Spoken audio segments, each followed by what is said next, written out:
السلام عليكم ورحمة الله وبركاته. بسم الله الرحمن الرحيم، والصلاة والسلام على أشرف المرسلين سيدنا محمد وعلى آله وصحبه وسلم أجمعين. أهلا بكم حبايبي في منوعات بنت أمينة. حبايبي النهاردة هنكمل الفيديو. احنا ابتدينا فيديو على أساس إن احنا هنعمل زيت البان الدكر وهنعمل كحل للعين، بس عشان ما حبيتش أطول عليكم الفيديو فعملناها اتنين فيديو. واحد عملنا فيه فوائد زيت البان الدكر وازاي صنعنا الزيت، والفيديو دوت هنعمل فيه الكحل بتاع العين اللي هو من لبان الدكر. شفت احنا استنينا كده لغاية ما تصفى الزيت خالص، بقى اللبان شارب زيت زيتون بس ما فيهوش من بره، يعني خلاص كده اتصفى كويس قوي بس هو شرب الزيت. فانتوا عارفين طبعا فوائد لبان الدكر للعين وفوائد زيت الزيتون برضو للعين، فما يجتمعوا مع بعض ويطلعوا لنا احلى كحل للعين ان شاء الله. كل ما علينا انا عامله فيديو قبل كده الكحل للعين بس بالقطن الطبي، كنا عاملين بالقطن الطبي اللي هو برضو بزيت الزيتون. كنت ناقعه زيت الزيتون، كنت ناقعه فيه لبان دكر وقرنفل، وخدنا الفوائد وزيت وكمان نوى نخيل خدنا منه الفوائد. بس اللي كان المادة اللي هي بنتكحل بيها اللي كانت عبارة عن القطن الطبي اللي هو شارب زيت الزيتون. لكن النهاردة هعمل المادة اللي احنا بنتكحل بيها هي اللبان الدكر اللي شارب زيت الزيتون مش القطن. يعني ده فايدة ودي فايدة. الفيديو اللي عدى الكحل اللي عدى كانت نسبة زيت الزيتون واخدة الفوائد بتاعت اللي هي النوى بتاع النخيل والبان الدكر والقرنفل، وامتصهم القطن واتحرق القطن واتبخر وبقى هو الكحل. النهاردة اللي هيتحرق معانا هو البان الدكر اللي شارب زيت الزيتون. بسم الله الرحمن الرحيم. هنحطه كده برضو. علبة التونة دي مغسولة ونظيفة زي ما انا قلت لكم قبل كده، زي ما وريتها لكم.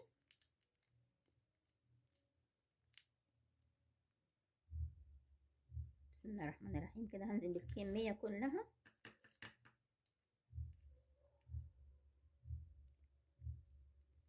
ممكن تعمليها على صاج، بس انا بحب اعملها في حاجة كده ملمومة عشان اضمن ان التبخير بتاعها. شوف القطنة شاربة زيت. ايه رأيكم نخليها؟ مش هتضر لان احنا برضو بنصنعها بالقطن. الكحل بينفع برضو لو قطن طبي بينفع. هي دي قطن طبي لان انا صفيت بيها الزيت عشان نولع فيها.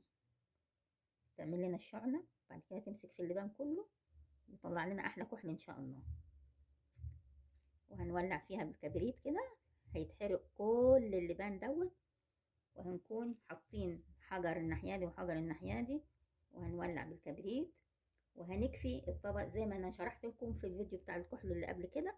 هنكفي الطبق كده فكل الكحل هيتجمع هنا عندنا في الطبق.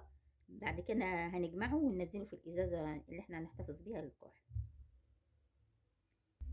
بسم الله الرحمن الرحيم. شايفين يا حبيبتي الحجرين واللبان الدكر حطاه في علبة التونة النظيفة في النص كده. بسم الله الرحمن الرحيم. هنولع بالكبريت. بسم الله الرحمن الرحيم.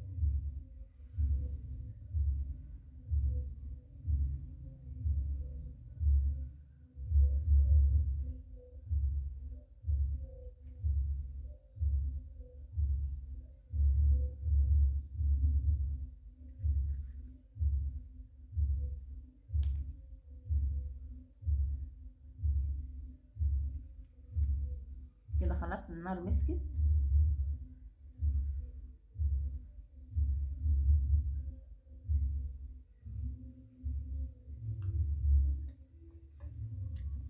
بعد ما تتأكدي ان النار مسكت كده في اللبان هتكفي عليه على الطبق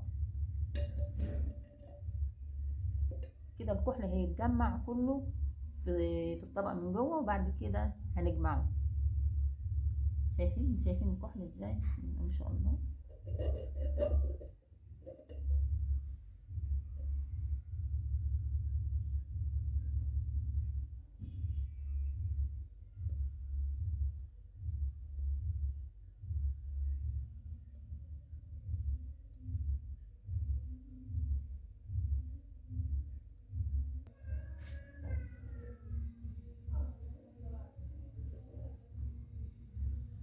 بسم الله ما شاء الله. كده هنجمعها ونلمها ونحطها في الازازه بتاعتنا. بسم الله ما شاء الله. كده الكحل لم كله في الطبق، واحنا هنجمعه ونحطه في الازازه. بسم الله الرحمن الرحيم. كده معانا احلى كحل يا حبايبي. بسم الله الرحمن الرحيم. كده يا حبايبي، لو متوفرش عندكم الريشه،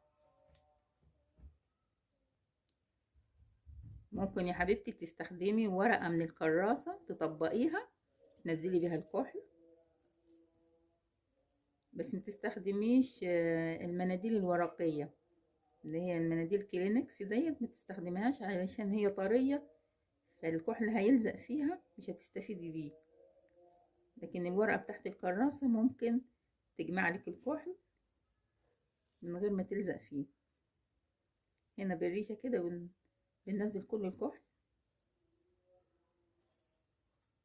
يستحسن انك متقعديش في مكان فيه هوا علشان ما يتهدرش منك كتير.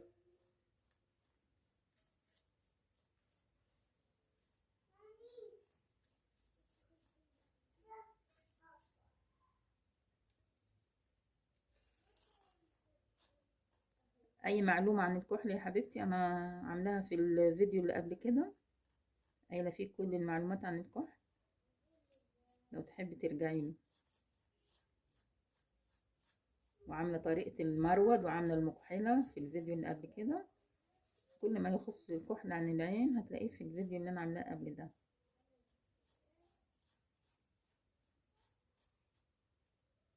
بس احنا حابين نعمل الكحل المره دي من صنع اللبان الذكر، لان اللبان الذكر ده كله فوائد للعين، وهو طبعا متشرب زيت الزيتون، فاحنا بناخد فوائد لبان الذكر مع زيت الزيتون.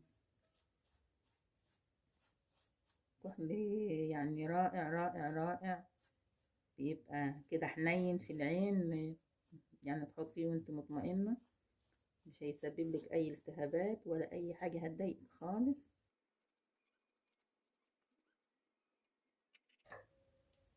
بعد كده حبايبي بنجيب الازازة اللي احنا غسلينها كويس اوي ومعقمينها، وبنلم فيها الكحل بتاعنا بأي حاجة زي ما وريتكم قبل كده. لو ما عندكيش القمع ده، بورقة عادي كده بتعمليها زي القرطاس وبتدحرجي فيها بتزحلقيه كده عليها، الكحل بيدخل كده جوه الازازة.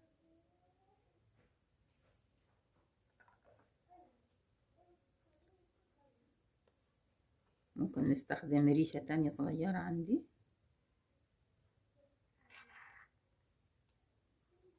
اي حاجة تريحك. بسم الله الرحمن الرحيم.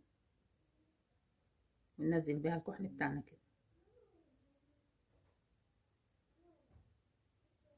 كحل رائع، اتمنى انكم تجربوه كده، ان شاء الله هيعجبكم حبايبي.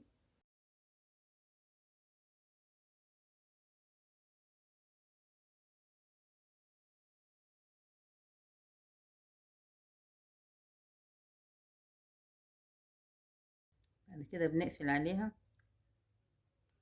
وتشيليها في المكحلة او في اي مكان تحتفظي بيه. وفي طبعا بتبقى فيه مكحلة شكلها روعة حسب ما انت بتبقى عايزة تعمليها. المهم ان كده توفر عندنا الكحل الممتاز للعين المصنوع من لبان الذكر.